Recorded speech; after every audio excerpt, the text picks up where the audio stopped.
Salut tout le monde et bienvenue pour cette deuxième et dernière partie qui traite de l'histoire de Iron Man. Si vous n'avez pas vu la première partie et que vous débarquez, je vous conseille très fortement d'aller la voir. Sinon, c'est parti.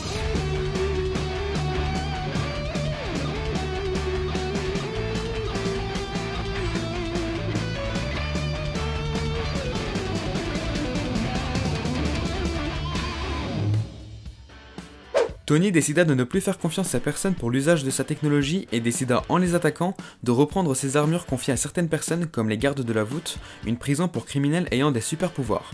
Captain America tenta d'arrêter l'attaque de Tony en prenant la défense des gardes, et suite à cet événement, l'amitié entre les deux hommes se fragilisa. Tony soupçonna également Dynamo Pourpre alias Dimitri Boukarine et Titanium Man alias le Gremlin d'utiliser sa technologie et les attaqua en tuant accidentellement ce dernier.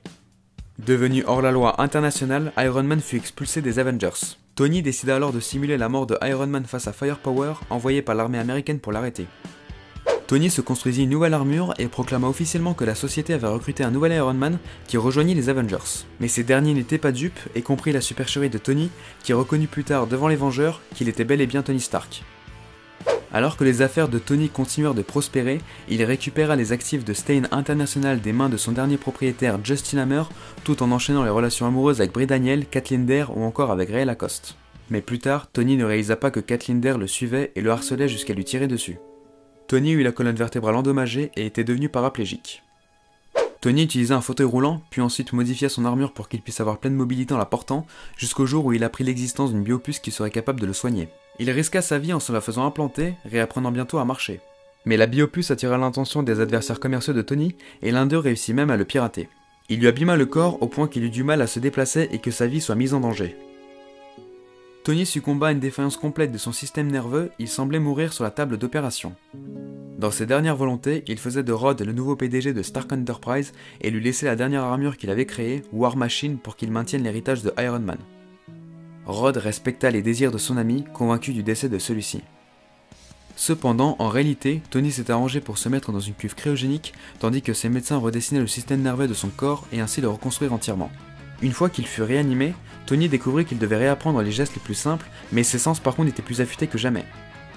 Lorsque Rod apprit qu'il avait survécu, il en était furieux que Tony lui ait caché la vérité, démissionna de Stark Enterprise et rejoignit les Vengeurs pour prendre la place de Iron Man sous le nom de War Machine, qui eux aussi furent déçus de la supercherie de Tony. De son côté, Tony se créa une nouvelle armure qu'il put contrôler depuis son lit de convalescence, mais également des intelligences artificielles pour le seconder dans ses travaux. Après cela, les Vengeurs se divisèrent en deux, dû à des difficultés de conflit au sein du groupe, et ensuite, la santé de Captain America se dégrada à cause d'une détérioration de son sérum super soldat. Tony lui fabriqua une armure afin de l'aider à se maintenir en vie, tout en lui permettant de continuer à combattre le crime, se souvenant des propres épreuves similaires qu'il avait lui-même traversées. Peu de temps après, Tony tomba secrètement sous le contrôle d'Immortus, le souverain des limbes, qui le manipula pour tuer Frelon alias Rita Demara. Quand les Vengeurs réalisèrent que désormais Tony Stark était devenu un ennemi, ils se rendirent dans une ligne temporelle alternative afin d'y recruter un jeune Tony Stark qui n'était pas sous l'influence d'Immortus. Ce jeune Stark les aida à anticiper les actions de Tony adulte. Lui et les Vengeurs prirent d'assaut un bunker arctique où Tony avait mis au point l'arme ultime d'Immortus, un transposeur temporel capable de sortir la Terre du flot temporel. Tony tua de peu sa jeune incarnation en duel, mais, de se voir agonisant, lui permit de retrouver brièvement ses esprits. Regrettant finalement ses actions, il sauva le jeune Stark avant de sacrifier sa propre vie pour détruire le transposeur et faire échec au plan d'Immortus en mourant comme le héros qu'il avait toujours été. Le jeune Stark ne resta pas longtemps en vie. En effet, tandis que Stark Enterprise tombait entre les mains de Fujikawa Industries, une société japonaise, le jeune Stark périt avec les 4 Fantastiques et les Avengers lors de la bataille contre Onslaught. Cependant, tous les héros disparus furent recréés dans une nouvelle contre-terre, un genre d'univers parallèle, le tout créé avec les pouvoirs du jeune mutant Franklin Richards, un monde où Tony Stark revint à la vie comme adulte. Lorsque tous les héros quittèrent la contre-terre, Tony découvrit qu'il possédait les souvenirs et l'expérience du Tony Stark d'origine, mêlés à ceux du jeune Stark et de la personne qu'il avait été sur la contre-terre. Une fois de plus au sommet de sa forme, Tony mit au point une nouvelle armure de Iron Man, aida à reformer les Avengers et demanda à passer en jugement devant ses pairs pour ses actions sous l'influence d'Immortus. Les Vengeurs l'innocentèrent de toute charge parce qu'il n'avait pas été lui-même et avait montré de sa valeur en se sacrifiant. Plutôt que tenter de récupérer son ancienne société qui était aux mains de Fujikawa Industries, Tony mit sur pied Stark Solution puis commença à fréquenter Rumiko Fujikawa, bien que le père de cette femme désapprouvât leur relation. Quand Iron Man triompha du criminel appelé Mantalo, Tony profita du système de contrôle mental planétaire utilisé par Mantalo pour effacer tout souvenir de son identité secrète à chaque personne qui était au courant, puis révéla de nouveau sa double identité aux personnes qu'il jugeait dignes de sa confiance. Mais certains d'entre eux désapprouvaient la méthode d'intervention mentale qu'avait réalisée Tony, comme Captain America. Tony engagea Jocasta, un robot créé par Ultron, pour en faire sa secrétaire informatique personnelle. Cependant, Jocasta souffrait sans le savoir de la directive Ultron, un programme parasite implanté au plus profond des consciences de toutes les créations d'Ultron, les forçant à chercher un moyen de le ressusciter après chacune de ses défaites. Jocasta fut ainsi contrainte de préparer secrètement l'armure de Iron Man pour qu'elle devienne le nouveau corps d'Ultron, et Tony pensa que l'armure en question avait développé sa propre conscience. Il essaya de l'éduquer, mais la cruauté de la plupart des modèles passés d'Ultron pervertirent l'armure et tua l'homme au fouet.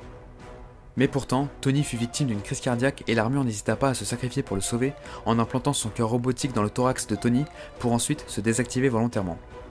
Tony se retrouva de nouveau dépendant de son armure, le cœur artificiel implanté ne disposant pas de sa propre source d'énergie. Après cette aventure, Tony rencontra les fils de Yinsen, des moines qui avaient été formés par O Yinsen dont ils avaient préservé le cerveau de ce dernier après la mort de son corps. Tony remarqua que les fils portaient des armures semblables aux siens. Apprenant que Wong Shu était encore en vie, Tony aida les fils de Yinsen à le combattre et ensemble réussirent à le vaincre. Par la suite, les fils retrouvèrent les restes de l'armure qu'Ultron avait habité et tentèrent de la transformer pour en faire un nouveau corps pour le cerveau de Yinsen. Cependant, le programme Ultron reprit le dessus et tua tous les fils sauf un, qui résista et unit ses forces avec Tony pour vaincre Ultron. Quand Tony commença à commercialiser une puissante technologie de réalité virtuelle, Tiberius Stone, son meilleur ami de jeunesse, réapparut. Tony dut rompre avec Rumiko qui l'avait trompé avec Tiberius qui celui-ci en plus voulait faire fortune avec la nouvelle invention de Tony. Tony ne mit pas longtemps à le dégager et quelque temps après il se réconcilia avec Rumiko. Elle s'arrangea pour qu'il reprenne le contrôle de Stark Enterprise sous le nom d'origine Stark Industries et à partir de là, Rumiko et Tony formèrent un couple très uni. Tony remarqua que le gouvernement avait réussi à s'emparer de sa technologie de manière légale mais ne l'utilisa pas de la bonne façon et déclencha alors des accidents. Déterminé à résoudre le problème, Tony se proposa comme nouveau secrétaire à la défense, promettant de concevoir des armures de Iron Man pour les soldats de l'armée américaine et de les entraîner. Cependant, le mandat de Tony prit brutalement fin dans un scandale public lorsque la sorcière rouge, en pleine crise de démence, utilisa ses pouvoirs pour obliger Tony à boire et adopter un discours qui incitait à la guerre devant les Nations Unies. Un peu plus tard, Clarence Ward vola l'une des armures de Iron Man avant de l'utiliser pour tuer le conseil d'administration de Stark Industries et Rumiko Fujikawa. Iron Man triompha de Ward avant de rappeler toutes les armures qu'il avait fournies à l'armée. La folie de la sorcière rouge déclencha la dissolution des Avengers quand ses pouvoirs totalement hors de contrôle détruisirent le manoir des Vengeurs et causèrent la mort de plusieurs membres dont Hawkeye et Scott Lang. Iron Man rencontra Malen, un terroriste amélioré grâce au virus Extremis, virus développé par Maya Hansen, une vieille connaissance de Tony. Suite à sa défaite face à Malen, Tony demanda à Maya de lui injecter le virus Extremis afin qu'il puisse lui faire face sur un plan d'égalité. Le processus conduisit le corps de Tony à se reconstruire de lui-même avec des organes améliorés, et Tony découvrit qu'il pouvait désormais stocker la couche interne de son armure à l'intérieur même de ses os, et de la libérer en remettant son armure. Il était désormais capable d'établir un contact virtuel avec n'importe quel ordinateur de la Terre, et d'effectuer des dizaines de tâches simultanément avec son cerveau. C'est un Tony nouvellement amélioré qui affronta de nouveau Malen, réussissant cette fois à le vaincre. Suite à cela, Tony relança les Avengers avec l'aide de Captain America, en incluant des héros comme Wolverine et Spider-Man. Tony devint en quelque sorte un mentor pour Peter Parker. Il lui fournit un ensemble d'armures personnelles et l'encouragea à déménager avec sa tante May et son épouse Mary Jane à la tour Stark, qui est devenue le nouveau QG des Avengers, bientôt surnommé la tour des Avengers, avec Jarvis à son bord. Après plusieurs catastrophes comme les récents dégâts de la sorcière rouge ou encore Hulk qui avait dévasté Las Vegas, Tony s'interrogea sur la nécessité d'une surveillance des surhumains par des autorités supérieures. Nous arrivons à la période de Civil War. J'ai réalisé une série où je raconte l'histoire principale de Civil War. Si tu n'as pas vu ces vidéos, je te propose de cliquer ici si cela t'intéresse. Mais en résumé, suite à une explosion que causa accidentellement quelques super-héros, qui fit plus de 600 morts, le gouvernement fit alors promulguer une nouvelle loi spéciale, la loi de recensement des super-humains. Cette loi obligera tout super-humain à se faire enregistrer et à révéler son identité secrète aux autorités pour travailler aux ordres du gouvernement, sinon ils seront considérés comme des hors-la-loi et donc d'être poursuivis. Iron Man approuva cette loi et révéla même son identité secrète devant les médias et le monde entier pour montrer que Tony Stark soutenait cette nouvelle loi et prit alors la tête des opérations.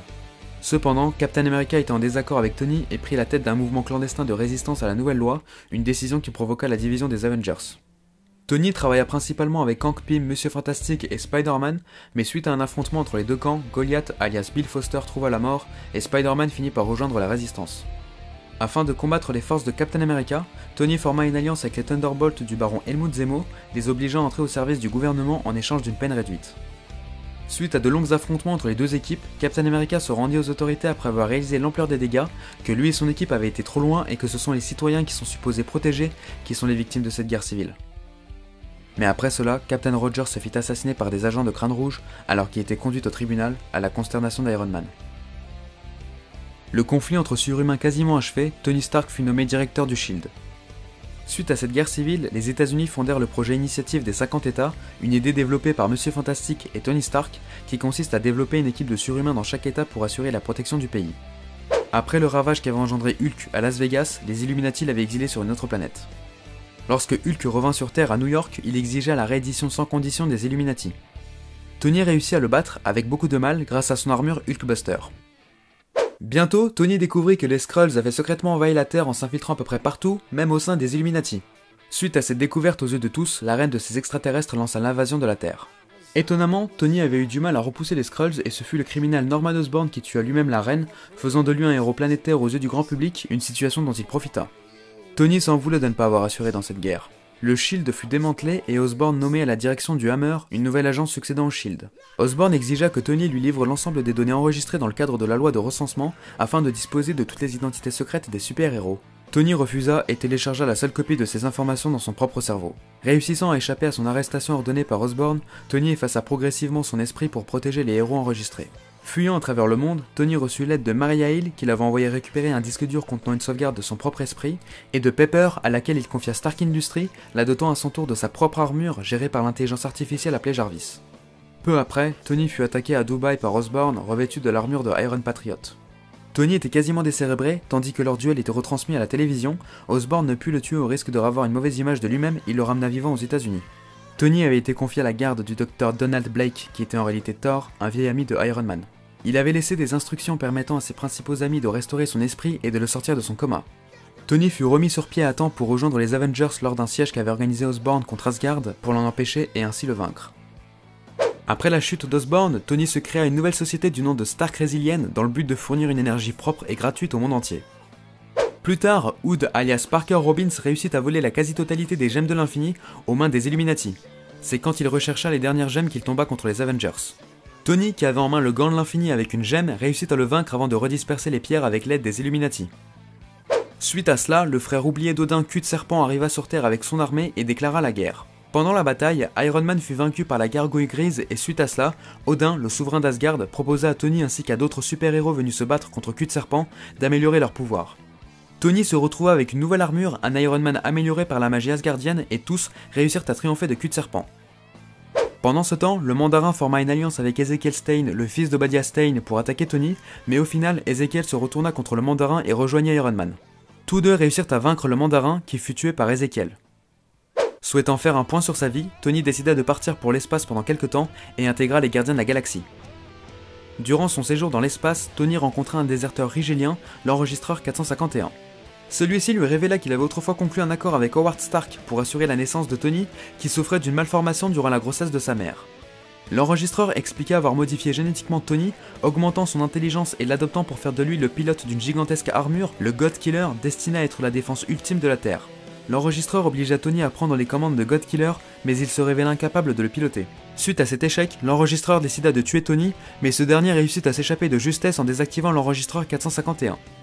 En revenant sur Terre, Tony chercha à savoir pourquoi il avait été incapable de piloter le God Killer et découvrit qu'il n'était pas le bébé que l'enregistreur avait autrefois modifié, mais un enfant adopté par ses parents pour empêcher le robot qui avait de mauvaises intentions de découvrir le véritable enfant.